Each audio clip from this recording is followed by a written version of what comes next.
Hi, I'm Lou. Welcome to my Lou Tube. Should we talk about hill reps? Are they a complete waste of time, or something you should probably do in a training plan if you want to get faster, fitter, stronger, or whatever, on hills or in general? Let's see.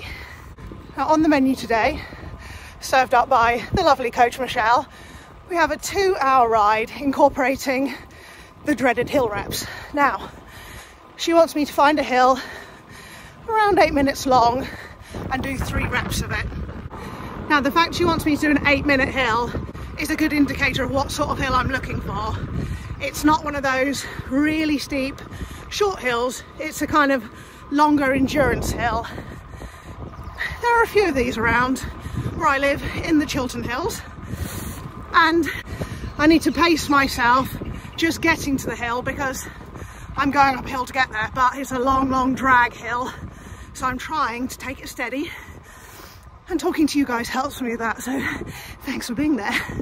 So the 8-minute hill, she wants me to do it 3 times and kind of negative splits, so each repeat of the hill getting faster. Ugh, hate that. As I'm getting tired I go harder. Good training though. So I need to manage my effort, certainly on the first one, a little bit more on the second, and then all in on the last one because it's the last one. Then get all the way home, which is why I'm going this way, so I can basically come downhill to get home. I've never really incorporated hill repeats as part of my training, even though I did the ultimate hill repeat challenge a few years ago. Check out my Strava from this crazy day.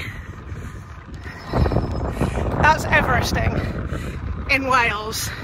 We did the book 27 times, up, down, up, down, up, down, until we had climbed the equivalent height of Mount Everest at 8,848 meters or 29,000 feet. I'm not doing that today, nor do I have plans to Everest anytime in the near future. So you might ask, what's the point of doing hill repeats if you're not training for a hill repeat challenge? Well, it turns out that doing hills is good for you. Apparently. Riding hills makes you stronger on hills.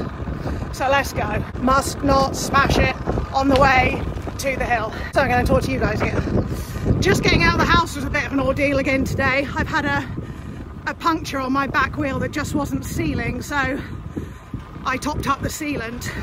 I had to watch my own YouTube video to find out how to do that because I'd forgotten.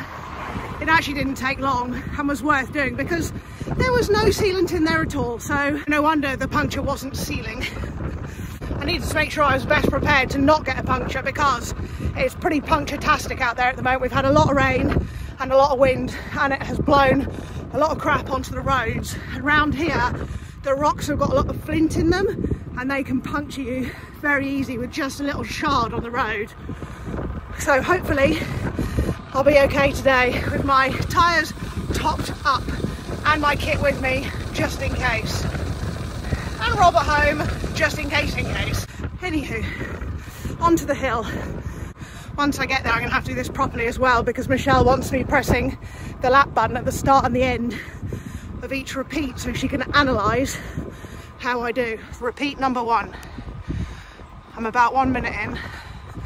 Concentrate on steady. This is for endurance, so hill repeats at this kind of pace, this is endurance training. Yeah, this is tough. I'm 6 minutes in, and on certain parts of this I can barely keep it under 200 to keep moving forward, but I'm nearly at the top.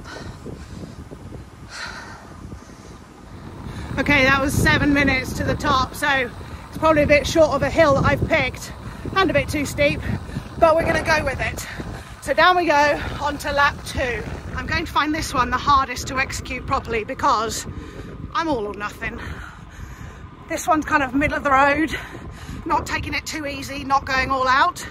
So I'm going to keep a good look at my power meter and heart rate. You don't have to have those things to be able to do hill reps, but stats help. If you don't have them, just go by perceived effort, how hard you feel you're working. If you've got a watch, you can keep an eye on time for the rep, or if you've got music, you could see if you get each one done before the song ends or something. Anywho, not too easy, not too hard. Number 2, let's go. Okay, nearly at the top again. Just over 6 minutes. Have I gone too hard on this one? Did I go too easy on the first one? Oh God. I'm terrible at pacing stuff. That's why I'm no good at TT. I need to feed off others' pain to know how hard to push it. And back down again. Last one coming. I'm going to video at the end of that. Wish me luck. Yeah, of course it did.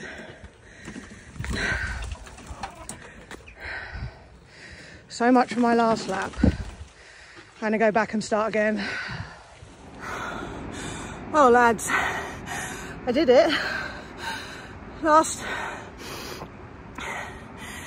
rep was just under 6 minutes, about 5:50. So 5:50 for the final one, 6:30 for the middle one, and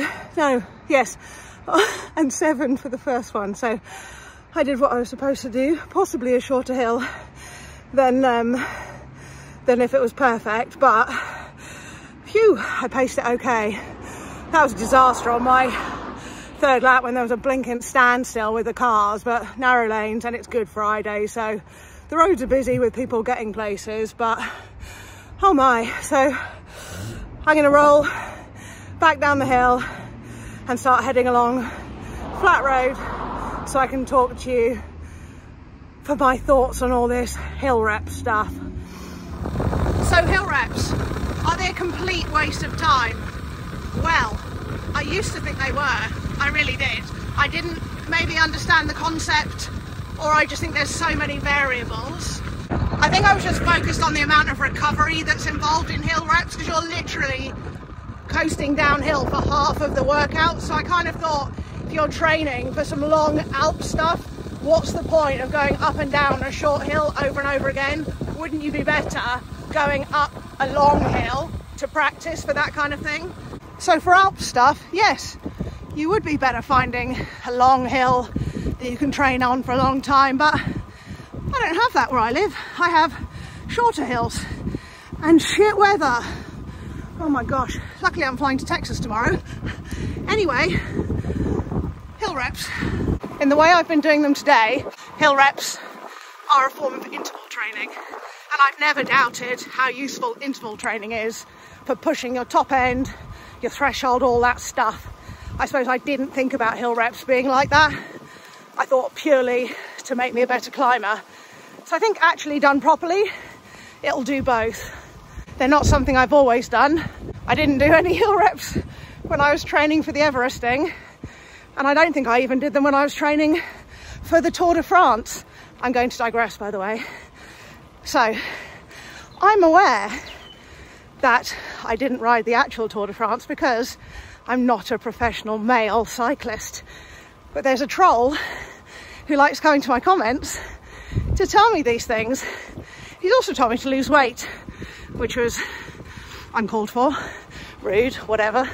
Anyway, Graham, your comments don't matter to me, but they do in fact help me, because every time you comment and reply back to comments, you're boosting engagement on my videos, which feeds the algorithms. But I don't really understand, if you hate me so much, you feel like insulting me, why you watch my videos? Anyway, so yes, when I did the Tour de France, I didn't do hill reps, but I think I'm going to do them in my training from now on. And I found myself on another hill. Anyway, you lovely lot, I'm heading home now. By the time I get home, that'll be 2 hours done and all my hill reps nailed. So let me know what you think of hill reps. Do you use them in your training? Do you rate them? What do you think about what I've done today as a training exercise? I really appreciate your comments. If If you don't subscribe already, please do, it really helps, and please click like. Have a lovely Easter, and I'll see you in Texas, where it's going to be a lot warmer and a lot drier than here. So for now, bye!